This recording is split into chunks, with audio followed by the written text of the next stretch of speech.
আজ 15 বছর আমার ভিটি ছাড়া করে দিয়েছে মেম্বার চেয়ারম্যানরা, টোটাল চেয়ারম্যান। এখানে আমার ঘর ছিল, এই ঘর ভাঙিয়ে দিয়ে মার্কেট করেছে। আমরা চারটি ছেলে বিলিনি কানতে কানতে আমরা ঢাকায় যাই রয়েছে 15 বছর। আমরা যে রয়েছে গরিব কাঙ্গাল কোন থাকবো শুন, আমাকে জায়গা নেই, জমি নেই। আমাদের তো জায়গা মাগা তো থাকতে তাহলে আমরা কি এরকম করে থাকি? প্রিয় দর্শক, আমি এই মুহূর্তে দাঁড়িয়ে আছি কুষ্টিয়া মিরপুর উপজেলার হালসা স্টেশনের ঠিক পাশেই। আর এই জায়গাটি মূলত কোয়ার্টার হিসেবেই পরিচিত এবং এখানে সাধারণত গরিব শ্রেণীর মানুষরাই থাকে।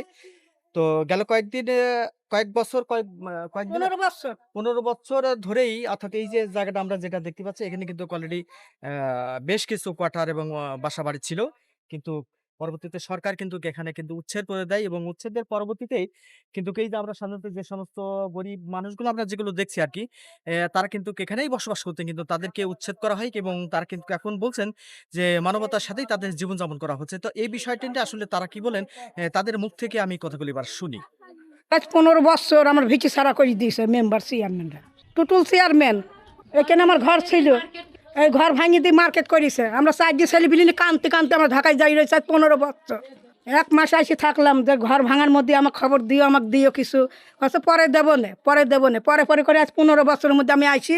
এখন আমি থাকতে পারি না, দেওয়ারটা আছে দেখি, অসুখ জারি হয় আসি, ও আমার ট্রিটমেন্ট করে, একটু ভালো হলে আবার এই যে চলে যায়। আর 2-3 দিন মধ্যে আমি আবার দেশে চলে যাবো, সেই ঢাকায়। 3-4 হাজার টাকা ঘর ভাড়া দিয়ে থাকি, গরিব মানুষ, বোঝেন না? এখন ট্যাক্স ম্যাক্স কিছু বুঝি না, গরিব মানুষ থাকি। ওই যে পাচ্ছি না কনে বলে টাকা নেয়, ওখানে আমরা সবাই মিলে যাই, আমরা অবজেকশন দিই যে আমরা এখানে থাকি, গরিব মানুষ। ওরা কিছুই বলে না, মিথ্যে কথা বলবো না, আমাদের ঘর বাড়ি দিয়েছিল, এখানে আমরা করি নিয়েছিলাম।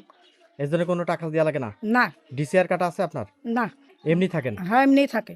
চেয়ারম্যান মেম্বাররা রাখে, থাকি আমরা গরিব মানুষ, আমাদের চেয়ারম্যান মেম্বারকে টাকা নাই? না, আমাকে সাহায্য দিতে ওই দিয়ে এই সিন্নিমিনি হলে পারে একটু চাল মাল দিতে কয়েক না, কেজি। এই থাকা বাবদ কোনো চেয়ারম্যান মেম্বার টাকা নাই নাকি? না তা না, না যেদিন না সেদিন মিথ্যে কথা পাবো। এমনি আমাদের এই সরকারি পজিশন পড়েছিল, বলিস যার যার মতন পজিশন ধরিনি, ঘর বাড়ি করে থাকো। ছিলাম ওই দেখেন সজনে গাছের গুঁড়ো আমার ঘর ছিল, সেই ঘর আজ 15 বছর ভাঙিয়ে দিয়েছে। না সরকারি জায়গা আমার ছিল, ওই যে ওই জায়গাটা পজিশন ধরে নিয়েছিলাম, বললাম যে সব মানুষের যেমন ধরে নিয়েছে, আমি ওই 2-3 কাঠার মতন ধরে নিয়েছিলাম। ওই যে ঘর ছিল, সে ঘর মার আমার ভাঙিয়ে দিয়েছে দিয়ে ওই বরাবর। আর ওই বাজার মার্কেট করেছিল 2 ধারে, দোতলা ফাউন্ডেশন।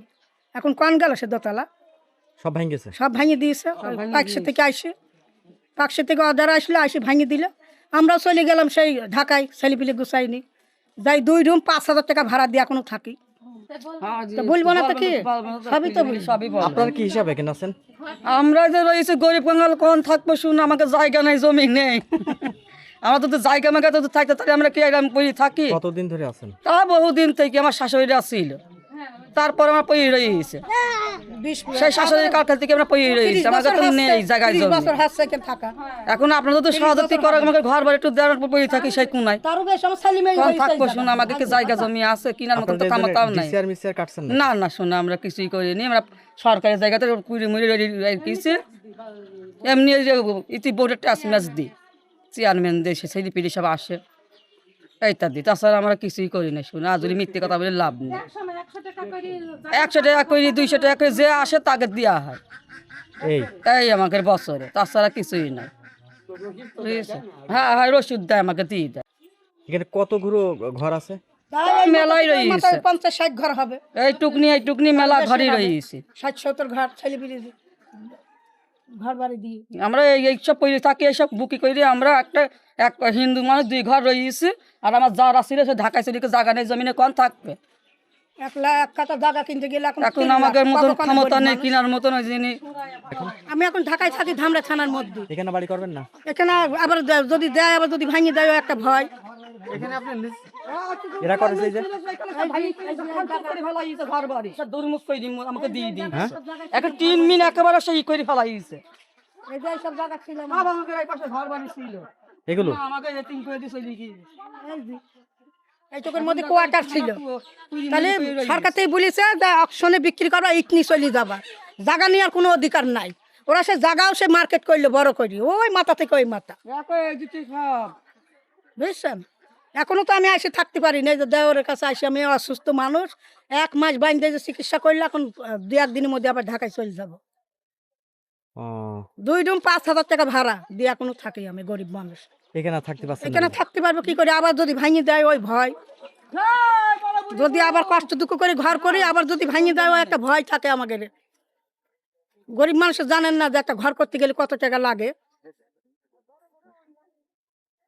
এগুলো সবই কোয়ার্টার হ্যাঁ, সবই সরকারি জায়গায় এগুলো। এগুলো? হ্যাঁ, তাহলে 50 থেকে 60 ঘর আছে এমন না? তারও বেশি হবে মনে বেশি হয়। হবে। ওই মাথায় আছে, মাথায় পর্যন্ত রয়েছে। ওই মাথায়? ওই মসজিদ ঘরের ওই পাশে। এই যে এখান এখানে আমার ঘর ছিল। এখান থাকে কারা? ওই যে আমার এই যে আমরাই এরা থাকি, থাকে, আমার যেখানে ছোট আমরাই দেওর হয়। এটা আপনার দেবর? হ্যাঁ, আমি মাইজি। তাহলে আপনার কয় ঘরের কথা বললেন? এখানে 4 ঘর ছিলাম আমরা।